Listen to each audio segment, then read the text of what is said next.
दोस्तों, इस वीडियो में एक चीज़ मैंने आपको बताना चाहता हूँ कि ये एमेज़ का इन्वर्टर है और मैं बहुत टाइम से मैं परेशान था। इस इन्वर्टर में एक प्रॉब्लम आ गई थी और तो मैं आपको बताना चाहता हूँ कि अगर आपको ये यूपीएस मोड और आपको दिखने को मिले तो आप कैसे इसको चेंज कर सकते हैं। यूपीएस मोड पे और इको मोड पे आप कैसे यूको से यूपीएस पे आ सकते हैं और यूपीएस से इको पे जा सकते हैं, क्योंकि ये न्यू मॉडल है।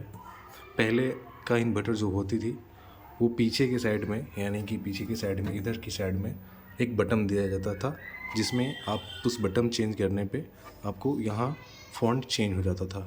यहाँ का यूपीएस और इको मोड ये चेंज हो जाता था। तो आप अभी देख सकते हैं कि अभी जो इन्वर्टर है ये मेंस पे चल रही है और ये इको मोड पे है अभी। और ये चार्जिंग का यहाँ सिंबल, जब चार्जिंग होगा ये इन्वर्टर तो यहाँ पे चार्जिंग का सिंबल आ जाएगा और ये अभी इको मोड पे है। और इसके बाद यूपीएस मोड पे यहाँ पे आप अगर कोई लैपटॉप कंप्यूटर वगैरह आप चलाते हैं तो इस पे आप कर सकते हैं। तो इसको आप ये कर सकते हैं। ये कैसे होगा, मेरे इसमें क्या हो गया था कि घर में कोई छोटा सा बच्चा इसको ये सेटिंग को चेंज कर दिया था, जो कि इको से यूपीएस पे आ गया था। तो सब लोग परेशान हो गए थे कि ये कैसे हुआ। मैंने काफ़ी कोशिश किया कि ये कैसे हुआ कैसे नहीं। मैंने काफ़ी पीछे बटन भी चेक किए, नहीं मिले। फिर मुझे बाद में पता चला कि अब ये बटन इसमें नहीं आती हैं क्योंकि ये चेंज हो चुके हैं। पहले वाले सिस्टम में होते थे, इन्वर्टर में होते थे, जो पीछे की साइड में एक बटन रहती थी जो उसको यूपीएस मोड से इको मोड पे लाया जा सकता था, लेकिन अब चेंज हो गई है। तो मैं इस वीडियो में एक छोटा सा वीडियो के माध्यम से मैं आपको ये बताना चाहता हूँ कि अगर आपका भी इन्वर्टर में अगर इस तरह का इन्वर्टर है, Amaze AQ model number Amaze AQ 1075 plus, अगर ये आपके पास मॉडल है और आपके पास ये समस्या है तो आप इस तरह से आप इसको चेंज कर सकते हैं। अगर आपको इको यूपीएस मोड शो हो रहा है और आप परेशान हो रहे हैं कि इसको कैसे मैं चेंज करूं, तो मैं आपको इस बताता हूं। अगर आपको जानकारी नहीं है तो ये आप देख सकते हैं कि इको मोड से मैं यूपीएस मोड पे पहले लाऊंगा। तो इसके लिए एक यहाँ पे बटन दिया हुआ है जो इसको प्रेस करना है, इसको होल्ड करने हैं 2 सेकंड 3 सेकंड के लिए आपको इसको होल्ड कीजिएगा। तो देखिए आप, मैं होल्ड किया हूँ। आप देख सकते हैं यहाँ पे एक बीप का आवाज़ आया और एक यूपीएस मोड पे ये आ गया।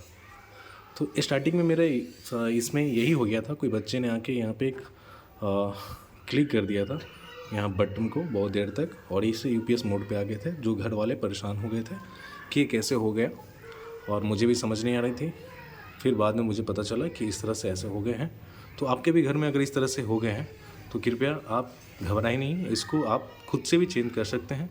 इको मोड पे कोई आपको मैकेनिक बुलाने की ज़रूरत नहीं है, कोई इलेक्ट्रिशियन बुलाने की ज़रूरत नहीं है, आप घर पे ही आप ये चेंज कर सकते हैं। तो आप देखिए, मैं इसको फिर से होल्ड कर दूँगा और फिर से यूपीएस से इको मोड पे आ जाएंगी। तो आप देखिए, मैं ये बटन है यहाँ पे साइड में, इस पावर बटन को मैं 2 सेकंड 3 सेकंड के लिए मैं होल्ड करूँगा और यूपीएस से इको मोड पे आ जाएगी।